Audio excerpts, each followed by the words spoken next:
भक्तध्यानं प्रवक्ष्यामि शृणु सर्वाङ्गसुन्दरी यत्कृतं देवदेवेन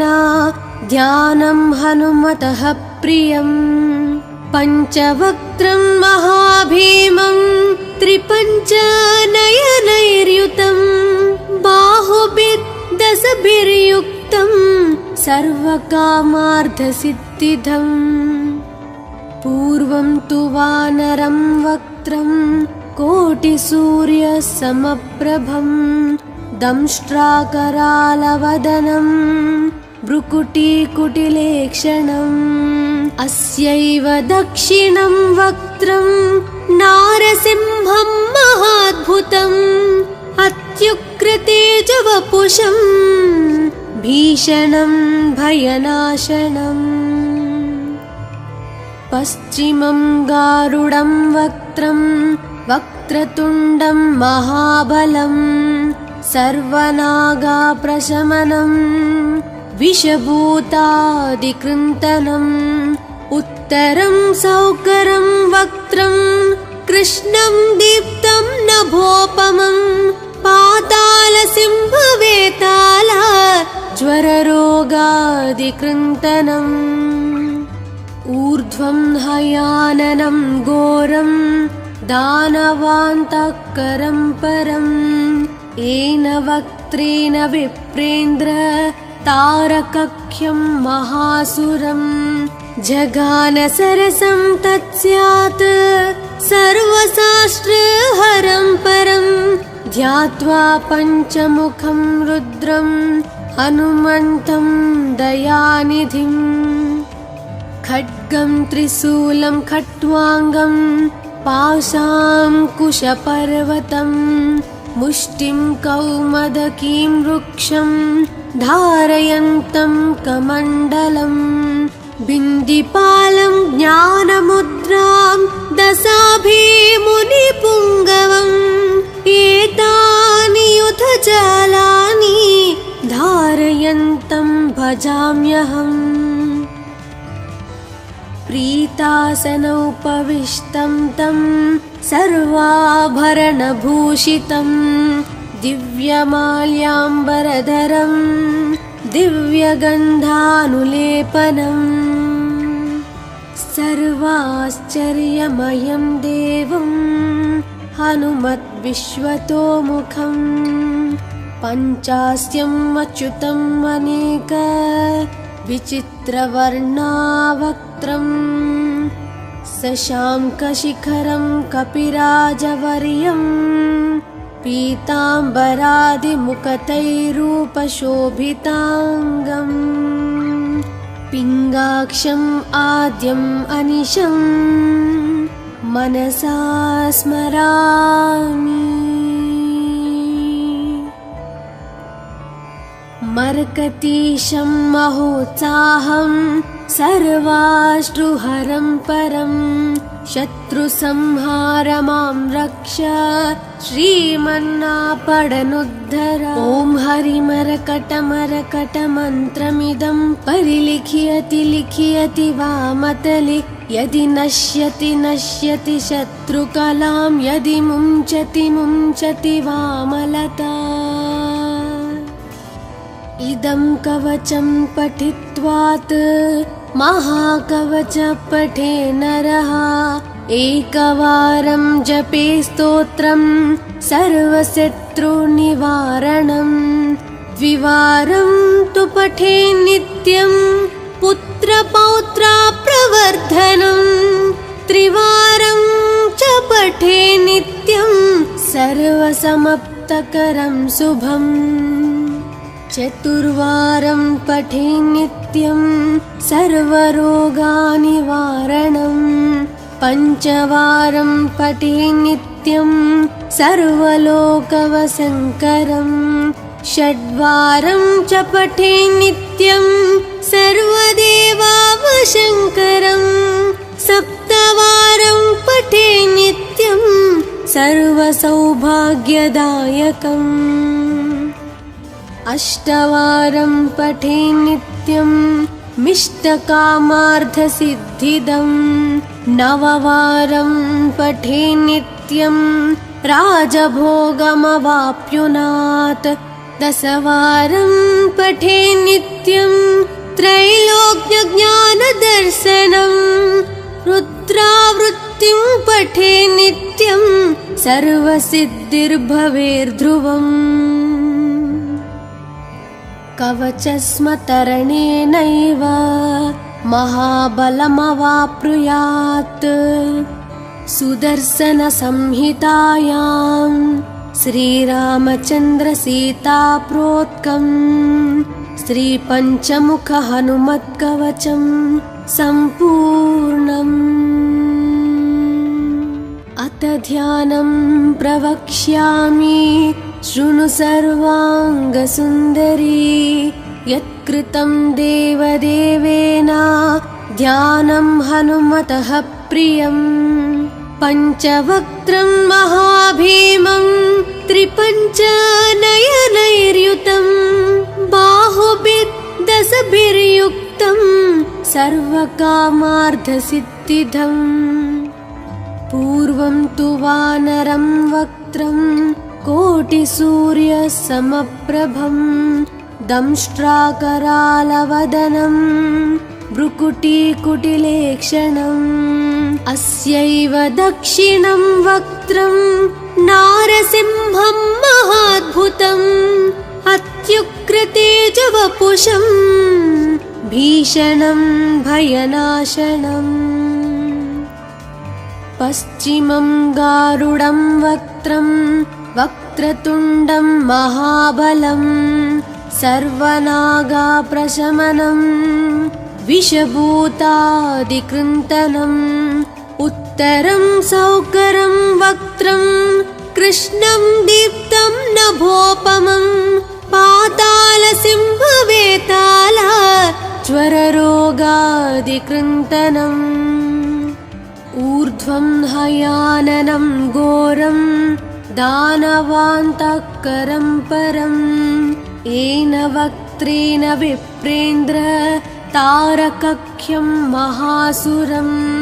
जगानसरसं तत्स्यात् सर्वशास्त्रहरं परं ध्यात्वा पञ्चमुखं रुद्रं हनुमन्तं दयानिधिम् खड्गं त्रिशूलं खट्वाङ्गं पाशाङ्कुशपर्वतं मुष्टिं कौमदकीं वृक्षं धारयन्तं कमण्डलं बिन्दिपालं ज्ञानमुद्रां दशाभिमुनिपुङ्गवम् एतानि युधजालानि धारयन्तं भजाम्यहम् प्रीतासनोपविष्टं तं सर्वाभरणभूषितं दिव्यमाल्याम्बरधरं दिव्यगन्धानुलेपनं सर्वाश्चर्यमयं देवं हनुमद्विश्वतोमुखं पञ्चास्यम् अच्युतम् अनेक विचित्रवर्णावक्त्रं शशाङ्कशिखरं कपिराजवर्यं पीताम्बरादिमुखतैरूपशोभिताङ्गम् पिङ्गाक्षम् आद्यम् अनिशं मनसा स्मरामि मर्कतीशं महोत्साहं सर्वाश्रुहरं परं शत्रुसंहार मां रक्ष श्रीमन्नापडनुद्धर ॐ हरिमरकटमरकटमन्त्रमिदं परिलिख्यति लिख्यति वामतले यदि नश्यति नश्यति शत्रुकलां यदि मुञ्चति मुञ्चति वामलता इदं कवचं पठित्वात् महाकवच पठे नरः एकवारं जपे स्तोत्रं सर्वशत्रुनिवारणं द्विवारं तु पठे नित्यं पुत्रपौत्राप्रवर्धनम् त्रिवारं च पठे नित्यं सर्वसमाप्तकरं शुभम् चतुर्वारं पठे नित्यं सर्वरोगनिवारणम् पञ्चवारं पठे नित्यं सर्वलोकवशङ्करम् षड्वारं च पठे नित्यं सर्वदेवावशङ्करम् सप्तवारं पठे नित्यं सर्वसौभाग्यदायकम् अष्टवारं पठे नित्यं मिष्टकामार्थसिद्धिदम् नववारं पठे नित्यं राजभोगमवाप्नुयात् दशवारं पठे नित्यं त्रैलोक्यज्ञानदर्शनम् रुद्रावृत्तिं पठे नित्यं सर्वसिद्धिर्भवेर्ध्रुवम् कवचस्मतरणेनैव महाबलमवाप्नुयात् सुदर्शनसंहितायां श्रीरामचन्द्रसीताप्रोक्तं श्रीपञ्चमुखहनुमत्कवचं सम्पूर्णम् अथ ध्यानं प्रवक्ष्यामि शृणु सर्वाङ्गसुन्दरी यत्कृतं देवदेवेन ध्यानं हनुमतः प्रियम् पञ्चवक्त्रं महाभीमं त्रिपञ्चनयनैर्युतं बाहुभिर्दशभिर्युक्तं सर्वकामार्थसिद्धिदम् पूर्वं तु वानरं वक्त्रं कोटिसूर्यसमप्रभं दंष्ट्राकरालवदनं भ्रुकुटीकुटिलेक्षणम् अस्यैव दक्षिणं वक्त्रं नारसिंहं महाद्भुतम् अत्युग्रतेजवपुषं भीषणं भयनाशनम् पश्चिमं गारुडं वक्त्रं वक्रतुण्डं महाबलं सर्वनागाप्रशमनं विषभूतादिकृन्तनम् उत्तरं सौकरं वक्त्रं कृष्णं दीप्तं नभोपमं पातालसिंहवेताल ज्वररोगादिकृन्तनम् ऊर्ध्वं हयाननं घोरं दानवान्तकरं परं येन वक्त्रेण विप्रेन्द्र तारकख्यं महासुरं जगानसरसं तत्स्यात् सर्वशास्त्रहरं परं ध्यात्वा पञ्चमुखं रुद्रं हनुमन्तं दयानिधिम् खड्गं त्रिशूलं खट्वाङ्गं पाशाङ्कुशपर्वतं मुष्टिं कौमदकीं वृक्षं धारयन्तं कमण्डलम् बिन्दिपालं ज्ञानमुद्रां दशाभिमुनिपुङ्गवम् एतानि युधजालानि धारयन्तं भजाम्यहम् प्रीतासनोपविष्टं तं सर्वाभरणभूषितं दिव्यमाल्याम्बरधरं दिव्यगन्धानुलेपनम् सर्वाश्चर्यमयं देवं हनुमद्विश्वतोमुखं पञ्चास्यम् अच्युतम् अनेक विचित्रवर्णावक्त्रं शशाङ्कशिखरं कपिराजवर्यं पीताम्बरादिमुकुटैरूपशोभिताङ्गम् पिङ्गाक्षम् आद्यम् अनिशं मनसा स्मरामि। मरकतीशं महोत्साहं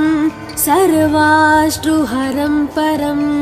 शत्रुसंहार मां रक्ष श्रीमन्नापडनुद्धर। ॐ हरिमरकटमरकटमन्त्रमिदं परिलिख्यति लिख्यति वामतले यदि नश्यति नश्यति शत्रुकलां यदि मुञ्चति मुञ्चति वामलता। इदं कवचं पठित्वात् महाकवच पठे नरः एकवारं जपे स्तोत्रं सर्वशत्रुनिवारणं द्विवारं तु पठे नित्यं पुत्रपौत्रप्रवर्धनं त्रिवारं च पठे नित्यं सर्वसमाप्तकरं शुभम् चतुर्वारं पठे नित्यं सर्वरोगनिवारणं पञ्चवारं पठे नित्यं सर्वलोकवशङ्करं षड्वारं च पठे नित्यं सर्वदेवावशङ्करं सप्तवारं पठे नित्यं सर्वसौभाग्यदायकम् अष्टवारं पठे नित्यं मिष्टकामार्थसिद्धिदं नववारं पठे नित्यं राजभोगमवाप्नुयात् दशवारं पठे नित्यं त्रैलोक्यज्ञानदर्शनं रुद्रावृत्तिं पठे नित्यं सर्वसिद्धिर्भवेर्ध्रुवम् कवचस्मतरणेनैव महाबलमवाप्नुयात् सुदर्शनसंहितायां श्रीरामचन्द्रसीताप्रोक्तं श्रीपञ्चमुखहनुमत्कवचं सम्पूर्णम्।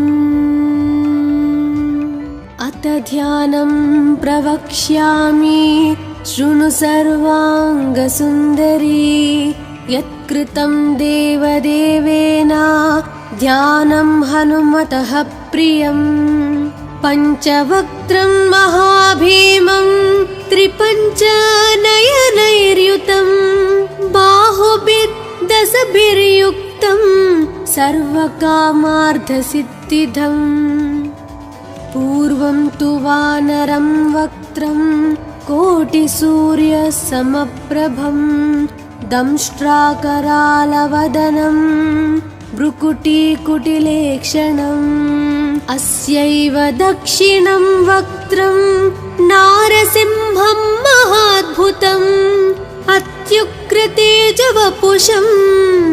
भीषणं भयनाशनम् पश्चिमं गारुडं वक्त्रं वक्रतुण्डं महाबलं सर्वनागाप्रशमनं विषभूतादिकृन्तनम् उत्तरं सौकरं वक्त्रं कृष्णं दीप्तं नभोपमं पातालसिंहवेताल ज्वररोगादिकृन्तनम् ऊर्ध्वं हयाननं घोरं दानवान्तकरं परं येन वक्त्रेण विप्रेन्द्र तारकख्यं महासुरं जगानसरसं तत्स्यात् सर्वशास्त्रहरं परं ध्यात्वा पञ्चमुखं रुद्रं हनुमन्तं दयानिधिम् खड्गं त्रिशूलं खट्वाङ्गं पाशाङ्कुशपर्वतं मुष्टिं कौमदकीं वृक्षं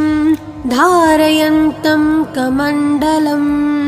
बिन्दिपालं ज्ञानमुद्रां दशाभिमुनिपुङ्गवम् एतानि युधजालानि धारयन्तं भजाम्यहम् प्रीतासनोपविष्टं तं सर्वाभरणभूषितं दिव्यमाल्याम्बरधरं दिव्यगन्धानुलेपनम् सर्वाश्चर्यमयं देवं हनुमद्विश्वतोमुखम् पञ्चास्यम् अच्युतम् अनेक विचित्रवर्णावक्त्रम् शशाङ्कशिखरं कपिराजवर्यं पीताम्बरादिमुखतैरूपशोभिताङ्गम् पिङ्गाक्षम् आद्यम् अनिशम्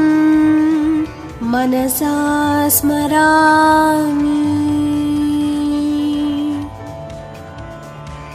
मर्कतीशं महोत्साहं सर्वाश्रुहरं परं शत्रुसंहार मां रक्ष श्रीमन्नापडनुद्धर। ॐ हरिमरकटमरकटमन्त्रमिदं परिलिख्यति लिख्यति वामतले यदि नश्यति नश्यति शत्रुकलां यदि मुञ्चति मुञ्चति वामलता। इदं कवचं पठित्वात् महाकवच पठे नरः एकवारं जपे स्तोत्रं सर्वशत्रुनिवारणम् द्विवारं तु पठे नित्यं पुत्रपौत्राप्रवर्धनम् त्रिवारं च पठे नित्यं सर्वसमाप्तकरं शुभम् चतुर्वारं पठे नित्यं सर्वरोगनिवारणम् पञ्चवारं पठे नित्यं सर्वलोकवशङ्करम् षड्वारं च पठे नित्यं सर्वदेवावशङ्करम् सप्तवारं पठे नित्यं सर्वसौभाग्यदायकम् अष्टवारं पठे नित्यं मिष्टकामार्थसिद्धिदम् नववारं पठे नित्यं राजभोगमवाप्नुयात् दशवारं पठे नित्यं त्रैलोक्यज्ञानदर्शनम् रुद्रावृत्तिं पठे नित्यं सर्वसिद्धिर्भवेर्ध्रुवम् कवचस्मतरणेनैव महाबलमवाप्नुयात् सुदर्शनसंहितायां श्रीरामचन्द्रसीताप्रोक्तम् श्रीपञ्चमुखहनुमत्कवचं सम्पूर्णम्। अथ ध्यानं प्रवक्ष्यामि शृणु सर्वाङ्गसुन्दरी यत्कृतं देवदेवेन ध्यानं हनुमतः प्रियम् पञ्चवक्त्रं महाभीमं त्रिपञ्चनयनैर्युतं बाहुभिर्दशभिर्युक्तं सर्वकामार्थसिद्धिदम् पूर्वं तु वानरं वक्त्रं कोटिसूर्यसमप्रभं दंष्ट्राकरालवदनं भ्रुकुटीकुटिलेक्षणम् अस्यैव दक्षिणं वक्त्रं नारसिंहं महाद्भुतम् अत्युग्रतेजवपुषं भीषणं भयनाशनम् पश्चिमं गारुडं वक्त्रं वक्रतुण्डं महाबलं सर्वनागाप्रशमनं विषभूतादिकृन्तनम् उत्तरं सौकरं वक्त्रं कृष्णं दीप्तं नभोपमं पातालसिंहवेताल ज्वररोगादिकृन्तनम् ऊर्ध्वं हयाननं घोरं दानवान्तकरं परम् येन वक्त्रेण विप्रेन्द्र तारकख्यं महासुरम् जगानसरसं तत्स्यात् सर्वशास्त्रहरं परम् ध्यात्वा पञ्चमुखं रुद्रं हनुमन्तं दयानिधिं खड्गं त्रिशूलं खट्वाङ्गं पाशाङ्कुशपर्वतं मुष्टिं कौमदकीं वृक्षं धारयन्तं कमण्डलं बिन्दिपालं ज्ञानमुद्रां दशाभिमुनिपुङ्गवम् एतानि युधजालानि धारयन्तं भजाम्यहम् प्रीतासनोपविष्टं तं सर्वाभरणभूषितं दिव्यमाल्याम्बरधरं दिव्यगन्धानुलेपनम् सर्वाश्चर्यमयं देवं हनुमद्विश्वतोमुखं पञ्चास्यम् अच्युतम् अनेक विचित्रवर्णावक्त्रं शशाङ्कशिखरं कपिराजवर्यं पीताम्बरादिमुकुटैरूपशोभिताङ्गम् पिङ्गाक्षम् आद्यम् अनिशं मनसा स्मरामि मर्कटीशं महोत्साहं सर्वाश्रुहरं परं शत्रुसंहारमां रक्ष श्रीमन्नापडनुद्धर ॐ हरिमरकटमरकटमन्त्रमिदं परिलिख्यति लिख्यति वामतले यदि नश्यति नश्यति शत्रुकलां यदि मुञ्चति मुञ्चति वामलता इदं कवचं पठित्वात् महाकवच पठे नरः एकवारं जपे स्तोत्रं सर्वशत्रुनिवारणं द्विवारं तु पठे नित्यं पुत्रपौत्राप्रवर्धनं त्रिवारं च पठे नित्यं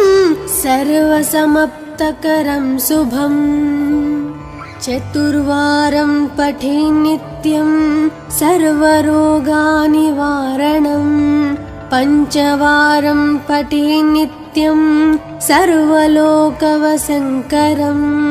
षड्वारं च पठे नित्यं सर्वदेवावशङ्करं सप्तवारं पठे नित्यं सर्वसौभाग्यदायकम्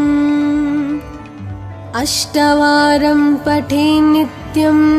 मिष्टकामार्थसिद्धिदं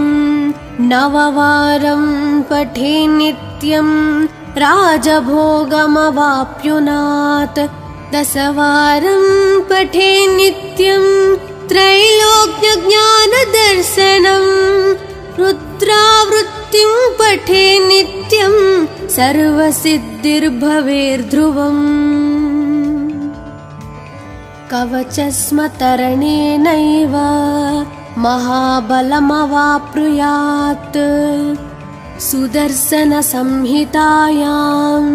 श्रीरामचन्द्रसीताप्रोक्तं श्रीपञ्चमुखहनुमत्कवचं सम्पूर्णम् अथ ध्यानं प्रवक्ष्यामि शृणु सर्वाङ्गसुन्दरी यत्कृतं देवदेवेन ध्यानं हनुमतः प्रियं पञ्चवक्त्रं महाभीमं त्रिपञ्चनयनैर्युतं बाहुभिर्दशभिर्युक्तं सर्वकामार्थसिद्धिदम् पूर्वं तु वानरं वक्त्रं कोटिसूर्यसमप्रभं दंष्ट्राकरालवदनं भ्रुकुटीकुटिलेक्षणम् अस्यैव दक्षिणं वक्त्रं नारसिंहं महाद्भुतम् अत्युग्रतेजवपुषं भीषणं भयनाशनम्